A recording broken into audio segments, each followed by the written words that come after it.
What's going on, everybody? Stitch Boy here on YouTube and Stitch Up Games on Instagram. Our friend, Fallen Reaper, also known as Will in real life, a good friend of ours, Yu-Gi-Oh player as well. He's really good in Master Duel.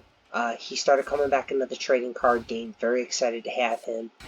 But he wanted to try out his new Witchcrafters, which have been stomping everybody. He wanted to try them against the Raid Raptors. Well, be careful what you wish for.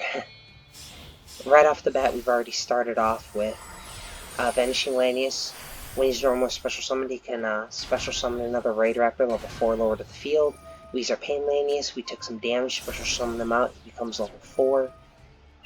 Now, of course, he Ash Blossoms, coming up to the point with 4 Strix. Tries to stop it. I'm like, okay, you know what? Let us try another effect. So we go ahead and we bring our Raider's Wing back from the graveyard to the field. He starts cursing a little bit. I bring back my Vanishing. When Vanishing is, none of the Raid Raptor monsters are hard once per turn.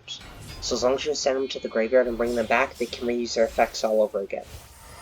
We're going to, of course, overlay an Exceed Summon into another 4 Strix. We're going to try this again in hopes he does not have another Ash Blossom.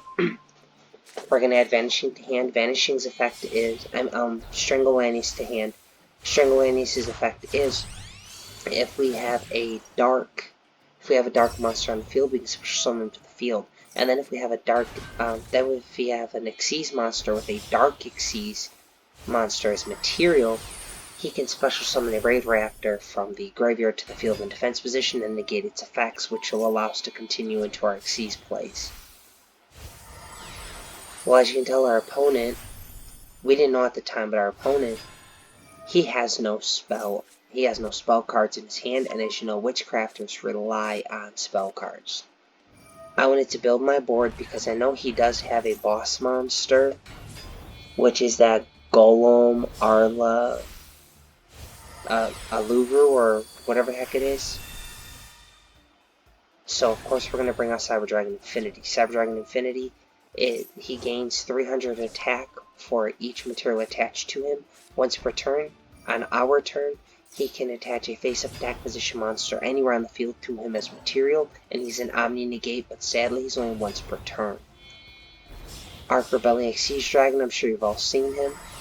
He cannot be destroyed by card effects, and if I want to target detach material, negate all monster effects on the field, and he gains an attack equal to the original attack of all monsters on the field, except for himself. We're going to declare our attack, and our opponent tries to use the Aruru, and we negate and destroy it. That was his only line of defense to protect himself. And here now we were able to take out his Witchcrafter Hain, and we're going to go ahead and just proceed to destroy him on our turn 2. And just in case he tried to pull anything crazy, we still had our Raid Raptor's Phantom Knight's Claw. And this card is when a monster effect is activated, we can detach a material from any one of our Xyz monsters, and we can negate the activation and destroy it. Had we been playing a little bit differently, we would have gone further. We had a feeling we had games, we just decided to go straight for it, but if we had to, we could have linked off into Rusty Bardiche. Rusty Bardiche would have sent our boots, our silent boots, to the graveyard, and we were going to set a rank up magic card. Then we're going to banish boots, and we're going to go ahead and bring a Shade Brigadine, set it. Because we have no trap cards in the graveyard yet, we could have special summoned Shade Brigadine as a level 4 monster. And then we were going to Xyz summon into our Dark Rebellion Exceed Dragon, just in case he had other crazy stuff. So we would say turn done.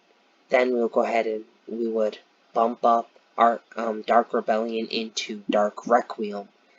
And at that point, he would have 3 materials under him, so he's not a once per turn. I have 3 monster negates just on him. I would have had the Omni negate from the Cyber Dragon Infinity, plus I would have had the Raid Raptor's, the Phantom Knight's Claw. So we could detach a material from our Xyz monster and negate one of his monster effects and destroy it. So essentially we had 5 negates. And if we wanted to special summon When we hit special summon, if our opponent starts setting up, we could have responded with our rank up magic force, which is we can banish as many dark monsters from the graveyard as we want to rank up our Xyz monster, and we could have ranked up any one of them. Well, we could have ranked up our Dark Rebellion, special summoned it to a zone that Rusty Bardiche points to, could have triggered his effect, and we could have destroyed a card. So, I mean, we had multiple interruptions, and going turn 1, unless you can fill up your hand, you're only working with those 5 cards. And chances are, in order to set up a board, you're going to have to sacrifice quite a bit of materials anyway. So going turn 2, especially with the Raid Raptors, as you could tell, even if he had negated, we still had follow-ups. But you guys, I hope you guys enjoyed the video. That is the capability of the Raid Raptors if you do not have enough interruptions and or negates for them. But like the video, subscribe to the channel, and comment, do you have any ideas when it comes to the Raid Raptors or any cards that you think would be really good in the Raid Raptor deck? We'll go ahead and we'll build another Raid Raptor deck, and we can go ahead and use some of your ideas, and we'll test them out on the video, and we'll go ahead and we'll report our findings to you. But you guys have a wonderful night, and we will see you all on the next video.